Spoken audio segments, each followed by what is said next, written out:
आइए दोस्तों बात करते हैं आज 18 सितंबर 2020 शुक्रवार हो चुका है और जानते हैं इस वीडियो में आज देश भर की तमाम बड़ी खबरों को, मुख्य समाचार और हेडलाइंस न्यूज के अपडेट में जानेंगे। सरकार की बहुत बड़ी घोषणाएं और बड़े ऐलान निकल कर आ रहे हैं। अगर आपके पास किसी भी बैंक का एटीएम कार्ड है ना, डेबिट क्रेडिट कार्ड, तो भी भारतीय रिजर्व बैंक यानी कि आरबीआई की तरफ से नए नियम लागू होने जा रहे हैं। क्या मैं आपको बताऊंगा। साथ ही दोस्तों 30 सितंबर तक हमारे देश में किन शहरों में फिर से धारा 144 को लागू कर दिया गया है। कोरोना वायरस महामारी की वजह से लॉकडाउन के बाद ये बड़ा फैसला लिया गया है, तो वो भी जानकारी जानेंगे अपन। कोरोना के आज के ताजा आंकड़े भी जानेंगे। मौसम समाचार का अपडेट भी बताऊंगा आपको। आज के सोना चांदी के रेट भी जानेंगे। एक एक करके सभी 50 बड़ी खबरों पर नजर डालते हैं। जमीन जायदाद को लेकर भी यहाँ पर एक बड़ा फैसला निकल कर आ रहा है। एक एक करके सभी बहुत ही काम की खबरें हैं, तो बिल्कुल ध्यान से बने रहेगा मेरे साथ इस वीडियो में और एकदम पूरा लास्ट तक जरूर देखिएगा। कंगना रनौत को लेकर और रिया चक्रवर्ती सुशांत सिंह राजपूत केस को लेकर भी अपडेट में आपको बताऊंगा, है ना। फिलहाल बात करते हैं पहली खबर देख पा रहे कि बदल गया पीएम मोदी के संसदीय क्षेत्र में स्थित मंडुआडीह है रेलवे स्टेशन का नाम।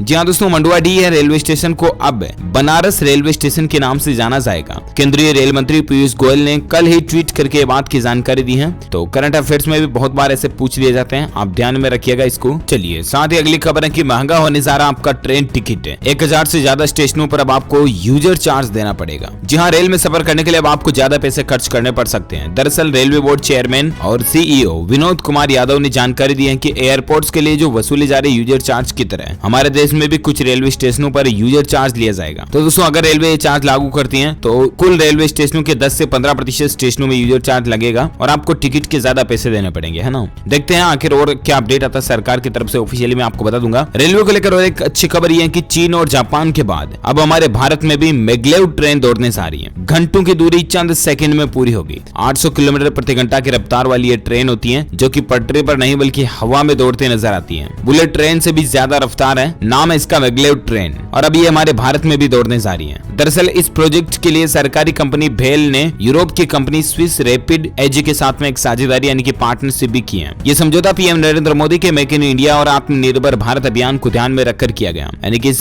ट्रेन का ज्यादातर निर्माण हमारे भारत में ही होगा, है ना। तो ये भी अच्छी बात है। चलिए साथ ही अगली खबर है कि चीन की इस वेबसाइट को भारत सरकार ने ब्लॉक कर दिया। अब आप एक्सेस नहीं कर पाएंगे। दरअसल टेलीकॉम विभाग ने चीन की नेशनल ब्यूरो ऑफ स्टैटिस्टिक्स की अंग्रेजी वेबसाइट को भारत में बैन कर दिया। केंद्र सरकार की तरफ से यह फैसला पूर्वी लद्दाख में सीमा पर चल रहे चीन और भारत के बीच तनाव को देखते हुए लिया है। चलिए साथ ही अगली खबर है कि राजनाथ सिंह का चीन को एक कड़ा संदेश मिला। सीमा की स्थिति को बदलने का प्रयास भारत को बर्दाश्त नहीं होगा। दरअसल लद्दाख में वास्तविक नियंत्रण रेखा जो है line of actual control LAC, उस पर वर्तमान हालात से रक्षा मंत्री राजनाथ सिंह ने आज सदन को अवगत करते हुए चीन को एक कड़ी चेतावनी भी दी है। संसद के मानसून सत्र में राज्यसभा में बोलते हुए रक्षा मंत्री ने कहा कि चीन बार बार सीमा समझौतों का उल्लंघन कर रहा और नियंत्रण रेखा पर यथास्थिति को बदलने की एक तरफा कोशिश की जा रही है। भारत इसे कतई बर्दाश्त नहीं करेगा और चीन को मुंहतोड़ जवाब देना पड़ेगा, तभी जाकर के चीनी समझ पाएंगे। देखते हैं इसको लेकर और क्या अपडेट आता है, मैं आपको बता दूंगा। अब नजर डालते हैं देश की कुछ बड़ी खबरों में, जहां अपडेट देख पा रहे होंगे कि 48 घंटे से भी कम समय में आपको होम लोन मिल जाएगा। इस बैंक ने नई सुविधा शुरू की है। जी हाँ, प्राइवेट सेक्टर के बैंक कोटक महिंद्रा बैंक ने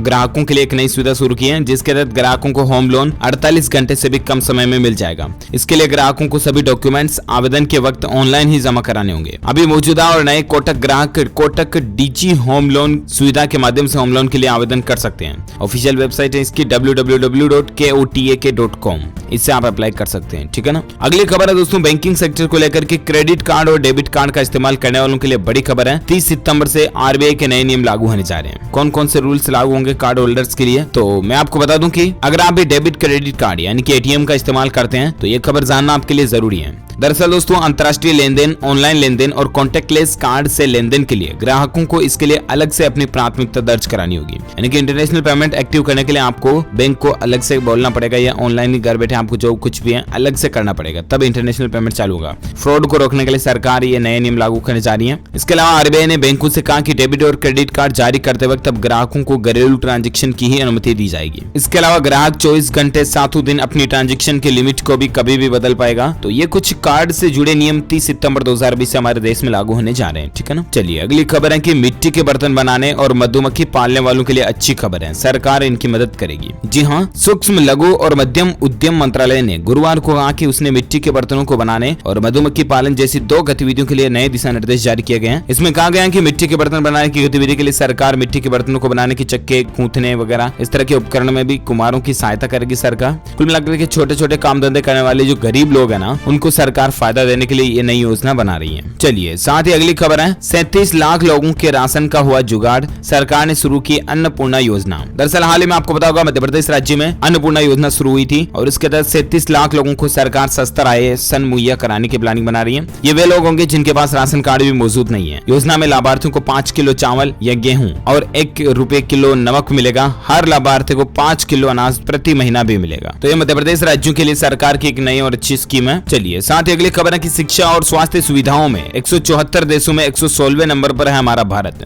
वर्ल्ड बैंक की तरफ से हाल ही में एक डेटा और एनालिसिस आंकड़ा जारी किया गया, उसमें भारत का शिक्षा और स्वास्थ्य दोनों का ही स्तर बेहद कमजोर नजर आया। दरअसल दोस्तों वर्ल्ड बैंक ने ह्यूमन कैपिटल इंडेक्स में भारत को 116वीं रैंक दी है। भारत को 174 देशों की रैंकिंग में यह स्थान दिया गया। हालांकि भारत के स्कोर में 2018 के मुकाबले में वृद्धि हुई है, लेकिन वर्ल्ड बैंक के ह्यूमन कैपिटल इंडेक्स के मुताबिक भारत का स्कोर 0.49 है, जबकि 2018 में यह स्कोर 0.44 था। इससे पहले 2019 में वर्ल्ड बैंक की ओर से जारी की गई रिपोर्ट में भारत को 157 देशों में 115वीं रैंक दी गई थी। अब 116वीं रैंक है भारत की इस वक्त, यानी कि तकरीबन 115 देश भारत से बेहतर हैं शिक्षा और स्वास्थ्य के लिहाज से देखा जाए तो। यानी कि सरकार को बहुत कुछ अभी भी करने की जरूरत है। देखते हैं गवर्नमेंट की तरफ से और क्या नई योजनाओं का अपडेट आता है, मैं आपको बता दूंगा। इसके अलावा आपको एक खबर बताना चाहूंगा कि फ्लिपकार्ट के ऊपर बिग बिलियन डेज सेल चल रही है, जहां 7,500 रुपए तक की आपको छूट आईफोन XR के ऊपर मिल रही है और एक एप्पल आईफोन SE के ऊपर भी मिल रही है। तो आप चाहे तो फ्लिपकार्ट के ऊपर जाकर के ये फायदा उठा सकते हैं। चलिए बात करें अगली खबर में, तो चंद्रयान 3 को पहले जैसे हादसे से बचाने के लिए विक्रम लैंडर में केवल 4 इंजन ही होंगे इस बार। इसरो है ना, भारतीय अंतरिक्ष अनुसंधान केंद्र, इसरो चंद्रयान मिशन के तहत चंद्रयान 3 को 2021 की शुरुआत में वापस लॉन्च करने की प्लानिंग चल रही है। इसके विपरीत इसमें ऑर्बिटर नहीं होगा, लेकिन इसमें एक लैंडर और एक रोवर होगा। इस पूरे मिशन की खास बात ये होगी कि चंद्रयान 2 के विक्रम लैंडर में 5 इंजन थे, जबकि इसमें 4 इंजन ही लगाए गए।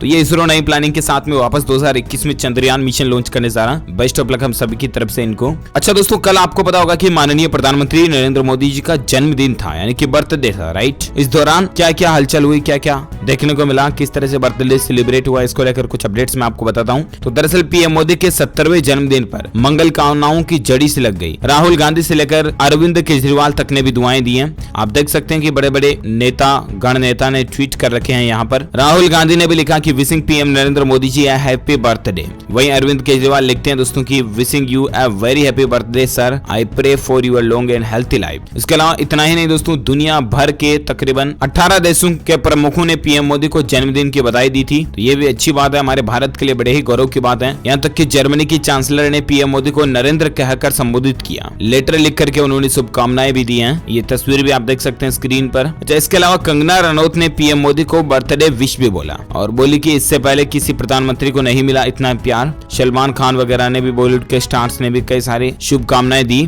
तो इस सिलसिले में पीएम मोदी का बर्थडे सेलिब्रेट किया गया। इसके अलावा अयोध्या में रामलला के दरबार में प्रधानमंत्री नरेंद्र मोदी के दीर्घायु होने का एक अनुष्ठान भी कराया जा रहा। और इसके अलावा आपको पता होगा सेवा सप्ताह वगैरह की शुरुआत तो रही। तो इस तरह के कार्यक्रमों के साथ बर्थडे सेलिब्रेट हुआ। और चलिए बात करें अगली खबर में दोस्तों, तो कंगना रनौत को लेकर यहाँ पर कुछ अपडेट्स हैं। खबर देख पा रहे कि कंगना रनौत ने खुद को बताया क्षत्राणी, बोली कि राष्ट्र के सम्मान के लिए हमेशा आवाज बुलंद करते रहूंगी। जी हाँ, ये स्क्रीन पर एक ट्वीट देख पा रहे दोस्तों, कंगना रनौत की तरफ से ट्वीट किया गया और उन्होंने लिखा कि मैं एक क्षत्राणी हूँ, सर कटा सकती हूँ लेकिन सर झुका नहीं सकती। राष्ट्र के सम्मान के लिए हमेशा आवाज बुलंद करते रहूंगी। मान सम्मान स्वाभिमान के साथ जी हूँ और गर्व से राष्ट्रवादी बनकर जीती भी रहूंगी। सिद्धांत के साथ नहीं कभी समझौता की हूँ और ना ही कभी करूंगी। जय हिंद। तो ये ट्वीट किया था कंगना ने और इस ट्वीट के रिप्लाई में देखिए जरा। इस ट्वीट के बाद अनुराग कश्यप ने ट्वीट को लेकर रिप्लाई किया और उन्होंने कहा कि तू ही इकलौती मणिकर्णिका है, चली जा चीन पर चढ़ाई कर दे। तो इस पर कंगना रनौत बोली कि इतने मंदबुद्धि कब से हो गए। तो ये कुछ कंट्रोवर्सी चल रही है बॉलीवुड वगैरह को लेकर, एक दूसरे के ऊपर आरोप वगैरह लगते रहते हैं, आपको तो पता ही है। साथ ही कंगना ने कहा कि शिवसेना को मजबूरी में वोट वोट दिया। सच ये है कि जिस सीट पर कंगना का वोट पड़ता है वहां शिवसेना लड़ती ही नहीं, तो ये भी कंगना के कुछ बयान झूठेबाज नजर आ रहे हैं और अभी सुशांत सिंह राजपूत की गुत्थी भी खुलना बाकी है।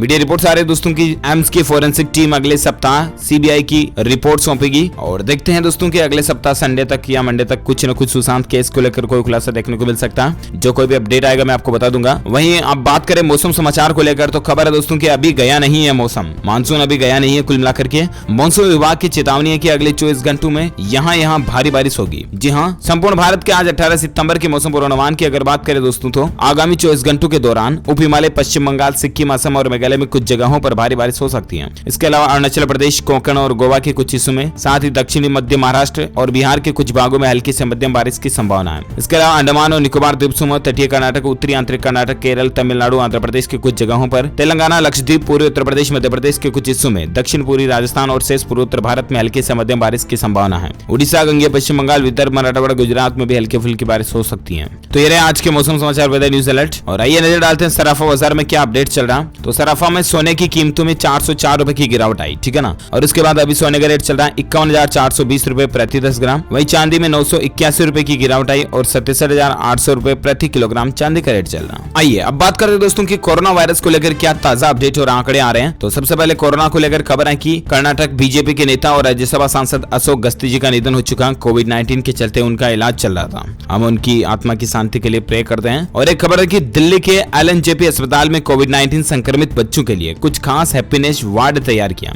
देखिए जरा कि इसमें ये हॉस्पिटल का वार्ड है, लेकिन लगे इस तरह की जैसे बच्चों का कोई प्लेइंग रूम हो, खेलने के खिलौने, पोस्टर वगैरह इस तरह के लगाए गए हैं ताकि बच्चों को इलाज कराने के दौरान भी अजीब अटपटा नहीं लगे, बच्चे चिड़चिड़े नहीं हो, उनको एक मनोरंजन होते रहे उनका। इसलिए इस तरह के वार्ड हॉस्पिटलों में बच्चों के लिए खास करके बनाए जा रहे हैं, कोविड-19 से शिकार बच्चों के लिए, है ना। अच्छी बात है ना, दिल्ली में है। और एक बड़ी खबर देखिए जरा कि ब्रिटिश की कोलंबिया यूनिवर्सिटी की रिसर्च में पता चला दोस्तों की वैज्ञानिकों ने खोजा कोरोना को पूरी तरह खत्म करने वाला मॉलिक्यूल। इसका नाम है AB8। ये सामान्य एंटीबॉडी से 10 गुना छोटा है लेकिन काम पूरा करता है। जी हाँ, रिसर्च करने वाले वैज्ञानिकों के मुताबिक AB8 ड्रग कोरोना को इंसानी कोशिकाओं से जुड़ने ही नहीं देता। चूहे पर की गई रिसर्च में सफलता मिली है और दावा किया गया कि अध्ययन के दौरान इसका कोई साइड इफेक्ट भी देखने को नहीं मिला। और उम्मीद है दोस्तों कि अगर वाकई में ये एक्सपेरिमेंट काम करता है तो वैज्ञानिकों की रिसर्च में और क्या पता चलता मैं आपको बता दूंगा DLS न्यूज के माध्यम से। फिलहाल अगली खबर देख सकते हैं कि केंद्रीय गृह मंत्री अमित शाह भी अस्पताल से डिस्चार्ज हो चुके हैं। 13 सितंबर को वो एम्स हॉस्पिटल में वापस भर्ती हुए थे। हालांकि कोविड रिपोर्ट तो इनकी लास्ट वाली नेगेटिव आ चुकी है, लेकिन कुछ स्वास्थ्य संबंधी छोटी मोटी शिकायतों के चलते 13 सितंबर को इनको भर्ती किया गया और देखते हैं 13 के बाद और आगे क्या अपडेट आता है मैं आपको बता दूंगा।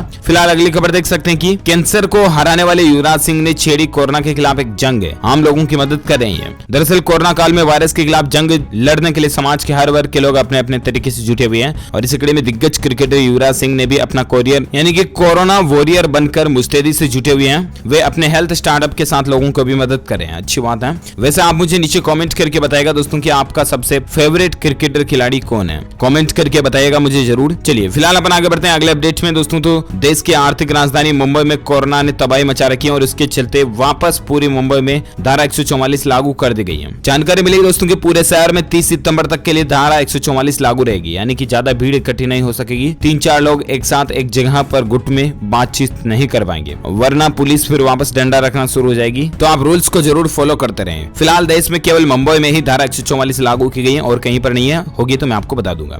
इसके अलावा छत्तीसगढ़ सरकार ने भी बड़ा ऐलान किया है। अब मात्र इतने रुपए में प्राइवेट लैब में कोरोना की जांच हो पाएगी। जी हाँ, छत्तीसगढ़ सरकार ने कोरोना की जांच यानी कि RT-PCR की जांच के लिए लोगों को शुल्क देने का प्राइस फिक्स कर दिया और उसके अनुसार 1600 रुपए देने पड़ेंगे आपको RT-PCR की जांच के लिए। वहीं अगर घर से सैंपल कलेक्ट किए जाते हैं तो उसके लिए आपको 1800 रुपए देने पड़ेंगे, 200 रुपए एक्स्ट्रा लगेगा ना। सरकार के निर्देश के मुताबिक राज्य के बाहर के लैब में जांच के लिए 2000 और 2200 रुपए तक लिए जा सकते हैं। तो तत्काल प्रभाव से जांच दर लागू करने के निर्देश सरकार की ओर से जारी कर दिए गए हैं। ये अच्छी बात है। चलिए साथ ही और एक अपडेट है कि पीएम मोदी के फैसलों ने देश को कोरोना के कहर से बचाया। हाल ही में हुई एक स्टडी में यानी कि वैज्ञानिकों की अध्ययन में बात का पता चला है। दरअसल भारत में कोरोना संक्रमण से निपटने के प्रयासों में प्रधानमंत्री नरेंद्र मोदी की छवि ने अहम योगदान बनाया है। कैम्ब्रिज यूनिवर्सिटी के एक स्टडी के मुताबिक पीएम मोदी कोरोना संकट के बावजूद लगातार जनता के बीच बने रहे और समय के हिसाब से आवश्यक फैसले भी लेते रहे, जिनसे कि इस महामारी को कंट्रोल करने में आसानी हुई। तो ये अच्छी बात है हम सभी भारतीयों के लिए, बड़े ही गौरव की बात है। इसके अलावा खबर है दोस्तों की नरेंद्र मोदी के नाम पर बनारस की गंगा आरती भी हुई। कुछ इस अंदाज में मनाया गया प्रधानमंत्री का जन्म दिवस। ये कुछ तस्वीरें भी आप देख सकते हैं। अच्छा, और एक अपडेट है कि कोविड-19 से मुकाबले में T-7 सेल्स की अहम भूमिका है। बुजुर्गों में कोरोना संक्रमण का खतरा ज्यादा रहता है और एक वैज्ञानिक रिसर्च में इस बात का पता चला, सावधान रहें आप। इसके अलावा दोस्तों अनलॉक 5 को लेकर बंगाल में पर्यटन के लिए 23 सितंबर से वन वगैरह खोल दिए जाएंगे और 18 तारीख को इसके नए दिशा निर्देश भी जारी होंगे, यानी कि स्टेट गवर्नमेंट अपने हिसाब से फैसले लेने जा रही है। इसमें दोस्तों पश्चिम बंगाल में एक तो पर्यटन के लिए 23 सितंबर से खोल दिए जाएंगे, तो ये पश्चिम बंगाल गवर्नमेंट की तरफ से फैसला लिया गया। इसके अलावा और एक अपडेट है कि हरियाणा में 21 सितंबर से खुलेंगे कक्षा 9वीं से लेकर 12वीं तक के स्कूल। स्टूडेंट्स के लिए स्कूल वगैरह खुलने जा रहे हैं। शिक्षकों को भी कोविड टेस्ट कराना जरूरी होगा और इसके अलावा भी 9वीं और 12वीं तक के स्टूडेंट्स के लिए रेगुलर स्कूल नहीं खुलेंगे, बल्कि परामर्श के लिए, मार्गदर्शन, गाइडेंस के लिए अगर कोई सवाल समझ में नहीं आता घर पर, तो उसको पूछने के लिए आप स्कूल में टीचर से मिलने जा सकते हैं, वो भी सोशल डिस्टेंसिंग के साथ, ठीक है। तो ये तो रही कोरोना की कुछ बड़ी खबरें हैं। और वहीं आंकड़ों की अगर बात करें दोस्तों, तो भारत में पिछले 24 घंटों के दौरान ही 96,000 से भी ज्यादा कोरोना केस की बढ़ोतरी हुई और उसके बाद भारत में कुल संक्रमित केस की संख्या 52,12,000 से भी ज्यादा हो चुकी है, जिसमें से 10,19,000 एक्टिव केस चल रहे हैं, जबकि 41 लाख से भी ज्यादा ठीक हो चुके हैं। भारत में इस वायरस के चलते मरने वालों की कुल संख्या 84,000 से भी ज्यादा पहुंच चुकी है। तो ये तो रहे आज के कोरोना अपडेट्स और आइए अब नजर डालते हैं कुछ और बड़ी खबरों में, जहां अपडेट आप देख पा रहे हैं। एनबीए ने नीट पीजी 2021 और अन्य परीक्षाओं के प्रोविजनल शेड्यूल को अनाउंस कर दिया है। नेशनल बोर्ड ऑफ एग्जामिनेशन ने नीट पीजी 2021 के एग्जाम का शेड्यूल जारी कर दिया। आप NATboard.edu.in पर जाकर के चेक कर सकते हैं। चलिए साथ ही अगली खबर है कि BSNL ने ग्राहकों को बड़ी खुशखबरी दी है। अब दिसंबर तक फ्री में मिलेगा 5 GB डेटा। जी हां, भारत संचार निगम लिमिटेड ने अपने ग्राहकों को बड़ी सौगात दी है। कंपनी ने अपने popular work at home broadband plan की वैलिडिटी को दिसंबर तक बढ़ा दिया। अब से घर से काम करे यूजर्स फ्री इंटरनेट सुविधा का फायदा दिसंबर तक ले पाएंगे। तो BSNL के ग्राहकों को अब इसका फायदा मिलेगा। चलिए साथ ही अगला अपडेट है कि उत्तर प्रदेश के विधानसभा उपचुनाव में सभी 8 सीटों पर BSP भी चुनाव लड़ेगी। तो ये कुछ दोस्तों पॉलिटिकल सियासतें भी चल रही है। अच्छा, इसी बीच अपडेट है कि मोदी सरकार लाई किसानों के लिए 3 कानून। किसानों की कमाई बढ़ाने के लिए उन्हें खुले बाजार में सामान बेचने की छूट मिलेगी, लेकिन कांग्रेस का इस पर विरोध है। कांग्रेस कह रहे हैं कि किसानों के अहित में फैसला लिया गया है। ये 3 कानून जो किसानों के फायदे के लिए सरकार ने बनाए थे, कुछ डिटेल्स यहाँ पर आप देख सकते हैं किसानों के लिए। वैसे आपको क्या लगता है कि ये रूल्स सही है कि अब खुले बाजार में किसान सामान बेच पाएंगे या नहीं? आप मुझे कमेंट करके बताइए आपकी क्या राय है। और साथ ही अगली खबर देख पा रहे कि सुप्रीम कोर्ट ने कहा 2 महीने में जवाब दें राज्य, कितने पुलिस स्टेशन में CCTV कैमरे लगे हैं। जी हाँ, सुप्रीम कोर्ट ने दोस्तों बुधवार को पुलिस स्टेशनों में CCTV कैमरों की हालत पर एक जानकारी मांगी है। कोर्ट ने सभी राज्यों के मुख्य सचिवों से 24 नवंबर तक इस पर जवाब देने के लिए भी कहा है। देखते हैं इसका डेटा क्या आता है, मैं आपको बताऊंगा। और एक बड़ी खबर देखिए जरा कि केंद्र सरकार ने कहा सिविल सेवा परीक्षा से योग्यता परीक्षा CSAT को हटाने की कोई भी योजना नहीं है। सोशल मीडिया पर अगर ऐसी खबरें चल रही तो आप ध्यान ना दें, ठीक है ना। और एक खबर देखिए जरा कि गूगल मीट लेकर आया है नए फीचर्स। अब एक तो ब्लर कर पाएंगे आप बैकग्राउंड को और एक साथ देखेंगे 49 लोग एक साथ एक स्क्रीन पर दिख पाएंगे। गूगल ने अपने यूजर्स के लिए कुछ नए फीचर्स रोल आउट किए हैं, जहां पर आप गूगल मीट में वीडियो कॉन्फ्रेंसिंग के माध्यम में ये नए फीचर का इस्तेमाल कर पाएंगे। चलिए साथ ही खबर है कि उत्तर प्रदेश में MSME इकाइयों को मिलेगा 15,000 करोड़ रुपए का कर्ज, आसान होगा लोन लेना। जहां कोविड संकट के बीच उद्योगों को मजबूती देने के लिए उत्तर प्रदेश की योगी आदित्यनाथ सरकार ने एक बड़ा फैसला लिया है। अपर मुख्य सचिव सूक्ष्म लघु व मध्यम उद्यम डॉक्टर नवनीत सहगल ने कहा कि MSME इकाइयों को 15,000 करोड़ रुपए ऋण वितरण का लक्ष्य रखा गया। इस लक्ष्य को हासिल करने में बैंकर्स की अहम भूमिका होगी। तो ये यूपी गवर्नमेंट की तरफ से अच्छा फैसला है। और एक खबर है कि अवैध कॉलोनियों पर लगेगा अंकुश, बदला नियम, छोटे प्लॉटों की रजिस्ट्री अब आसान नहीं होगी। जी हाँ, हरियाणा राज्य को लेकर ये अपडेट है कि जमीनों और छोटे प्लॉटों की रजिस्ट्री कराना अब आसान नहीं होगा। इसके लिए जिला नगर योजनाकार से NOC नहीं मिलेगी। नियम 7 में सरकार ने नया संशोधन किया और इसके तहत अब 1 एकड़ से कम जमीन की NOC नहीं दी जाएगी। NOC बोले तो नो ऑब्जेक्शन सर्टिफिकेट, ये नहीं दी जाएगी। दूसरा, कृषि भूमि को यदि लीज या किसी को गिफ्ट देना है तो उसकी भी NOC जिला नगर योजनाकार विभाग से लेनी होगी। NOC भी केवल उस जमीन की ही मिलेगी जिसमें कोई निर्माण कार्य न हुआ हो, वहां पर किसी भी तरह की कोई रिहायश ना हो, यानी कि रहते नहीं हो वहां पर कोई भी। अवैध कॉलोनियों पर अंकुश लगाने के लिए सरकार ने यह नया नियम लागू किया है। प्रॉपर्टी डीलर और कॉलोनाइजर कृषि भूमि को खरीदकर उसमें छोटे छोटे प्लाट काटकर जो बेचते हैं, जिस वजह से ही अवैध कॉलोनियां विकसित हो जाती हैं। इसका नुकसान उन लोगों को उठाना पड़ता है जो सस्ते में प्लाट खरीदने के चक्कर में अपनी पूंजी यहां लगा देते हैं। बाद में इन अवैध कॉलोनियों में जिला नगर योजनाकार विभाग की टीम की कार्रवाई करती है और इसमें निर्माणों को गिराया जाता है वगैरह वगैरह होता है। तो इसलिए यहाँ पर नए नियम बनाए जा रहे हैं। चलिए साथ ही अगली खबर है कि हरियाणा के मुख्यमंत्री मनोहर लाल खट्टर ने ऐलान किया कि हरियाणा में अन्नदाताओं के लिए बनेगी किसान अदालत। जी हाँ, हरियाणा में 3 कृषि अध्यादेशों पर मचे घमासान के बाद गुरुवार को हरियाणा के मुख्यमंत्री मनोहर लाल सामने आए और 3 कृषि अध्यादेश पर सरकार के रुख को साफ किया। चंडीगढ़ में वीडियो कॉन्फ्रेंसिंग के जरिए मुख्यमंत्री मनोहर लाल ने कहा कि तीनों कृषि अध्यादेश के लागू हो जाने के बाद भी हरियाणा में मंडी व्यवस्था में कोई बदलाव नहीं होगा। फसल पहले की तरह न्यूनतम समर्थन मूल्य पर ही खरीदी जाएगी। तो ये कुछ अपडेट है और इससे कुल मिलाकर के किसानों को अपनी उपज बेचने के लिए भटकना नहीं पड़ेगा। मुख्यमंत्री मनोहर लाल खट्टर ने कहा कि 3 अध्यादेश केंद्र सरकार का विषय है। चलिए साथ ही खबर है कि HDFC बैंक ने शुरू की वीडियो KYC। घर बैठे ऑनलाइन बैंक खाता खुल जाएगा, लोन भी मिल जाएगा, सब कुछ ऑनलाइन सिस्टम रहेगा और KYC सिस्टम भी वीडियो के जरिए आप घर बैठे कर पाएंगे। HDFC बैंक की यह नई सुविधा है। और साथ ही खबर दोस्तों की मोदी सरकार किसानों को दे रही खेती का सामान और औजार वगैरह खरीदने के लिए 80% तक की सब्सिडी। अगर आप भी खेती बाड़ी के लिए हल, टिलर, ट्रैक्टर वगैरह कुछ मशीनरी उपकरण खरीदना चाहते हैं ना, तो 80% तक आपको सब्सिडी मिल जाएगी। आप अपने नजदीकी पंचायत समिति में भी इसके बारे में कॉन्टेक्ट कर सकते हैं या कृषि मंत्रालय कृषि केंद्र जाकर के भी आप इसके बारे में जानकारी प्राप्त कर सकते हैं। और एक अपडेट देखिए, अनिल अंबानी को सुप्रीम कोर्ट से भी राहत मिली है। दिवालिया केस चलाए जाने पर फिलहाल लागू रहेगी रोक। तो ये कुछ मसला चला। और इसी बीच खबर है कि बिहार राज्य के लिए पीएम मोदी की सौगात है। 18 सितंबर को शुरू करेंगे 13 रेल परियोजनाएं। आजकल हाल ही में बिहार में कई सारी योजनाएं शुरू हुई थी, अब 13 रेल परियोजनाएं और शुरू होने जा रही है। वाकई में दोस्तों बिहार वालों की तो बल्ले बल्ले हो रही, चुनाव के बहाने कुछ नहीं। तो चलिए अगली खबर है, योगी सरकार का एक बड़ा फैसला है। बेरोजगार हुए ग्राम रोजगार सेवकों का समायोजन किया जाएगा। उत्तर प्रदेश की योगी सरकार ने ग्रामीण बेरोजगारों के लिए एक बड़ा फैसला लिया। अगर ये ठीक तरह से लागू हुआ तो हजारों बेरोजगारों को रोजगार के लिए समायोजित किया जा सकेगा। दरअसल यूपी सरकार ने बेरोजगार हुए ग्राम रोजगार सेवकों का पंचायतों में समायोजन करने का निर्णय लिया है। 700 ग्राम पंचायतों के ग्राम रोजगार सेवक बेरोजगार हो गए थे, तो इनको अब वापस सरकारी नौकरी मिलने की प्रॉब्लम जो थी उसके तहत उनको रोजगार मिल पाएगा। ठीक है ना। अगली खबर है कि निवेशकों की शिकायतों को निपटने के लिए सेबी अब एजेंसी की नियुक्ति करेगी। ऑनलाइन ट्रैक होगी सारी शिकायतें। तो ये शेयर मार्केट वगैरह में काम करने वाले लोगों के लिए अच्छी राहत की बात है। ज्यादा जानकारी आप वीडियो को पॉज करके देख सकते हैं। और एक अपडेट देखिए, फेसबुक ने लॉन्च किया VR हेडसेट Oculus Quest 2 नए फेस के साथ में Apple Watch OS 7 इसमें आएगा। तो फेसबुक ने ये नया डिवाइस लॉन्च किया। इसकी कीमत है $299 यानी कि तकरीबन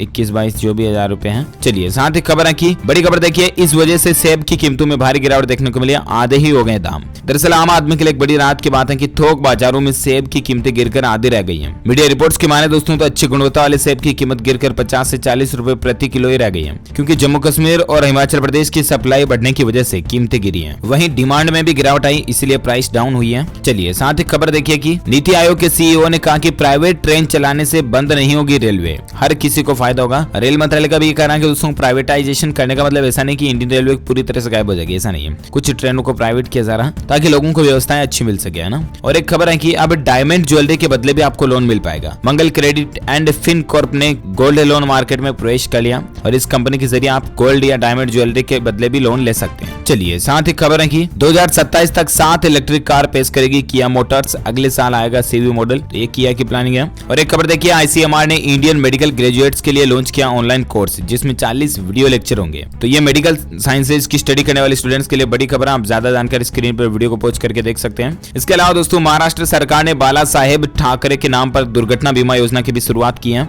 ठाकरे परिवार के नाम पर महाराष्ट्र में शुरू होने वाली ये पहली स्कीम है। इससे पहले ठाकरे परिवार के किसी सदस्य के नाम पर सरकार की कोई स्कीम लागू नहीं हुई थी। राज्य के होम मिनिस्टर राजेश टोपे ने स्कीम का ऐलान करते हुए कहा कि इसके तहत दुर्घटना में पीड़ित लोगों को अस्पताल में इलाज के लिए 30,000 रुपए की रकम मिलेगी। टोपे ने बताया कि राज्य कैबिनेट ने इस इंश्योरेंस स्कीम को मंजूरी भी दे दी है। इसके अलावा दुर्घटना में पीड़ित लोगों को फायदा मिलता रहेगा, है ना। तो ये महाराष्ट्र राज्य के लोगों के लिए अच्छी बात है। और इसी के साथ ही आज दिन भर की तमाम बड़ी खबरें, मुख्य समाचार, टुडे ब्रेकिंग न्यूज का अपडेट वीडियो फिनिश होता है। आप मुझे नीचे कमेंट करके जरूर बताना दोस्तों की आपका सबसे फेवरेट यानी कि पसंदीदा क्रिकेटर खिलाड़ी कौन है। क्रिकेटर यानी खिलाड़ी कौन है, कमेंट करके बताइएगा। ज्यादा से ज्यादा लोगों के साथ फेसबुक और व्हाट्सएप पर इस वीडियो को भी शेयर करना और लाइक जरूर करना। लाइक तो करना ही दबा के। और साथ ही अगर आप DLH न्यूज चैनल पर पहली बार आए और आप चाहते हैं कि रोजाना आपको इसी तरह की काम की खबरें तुरंत आपके मोबाइल पर मिलते रहना, तो इसके लिए आप चैनल को सब्सक्राइब करके बेल आइकन जरूर दबा देना, ताकि आपको रोजाना के ताजा अपडेट्स मिलते रहेंगे। Thank you, take care, goodbye, जय हिंद, जय भारत, वंदे मातरम।